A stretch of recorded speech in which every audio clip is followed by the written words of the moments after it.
వెంటొస్తానన్నావు, వెళ్ళొస్తానన్నావు, జంటై ఒకరి పంటై వెళ్ళావు. కరుణిస్తానన్నావు, వరమిస్తానన్నావు, కరువై మెడకూరివైపోయావు.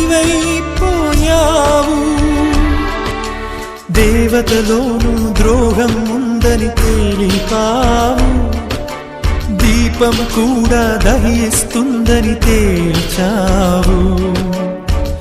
ఎవరిని నమ్మాలి నన్ను తప్ప, ఎవరిని నిందించాలి నిన్ను తప్ప. నువ్వంటే ప్రాణమని, నీతోనే లోకమని, నీ తోడే లేకుంటే బ్రతికేది ఎందుకని ఎవరికి చెప్పుకోను.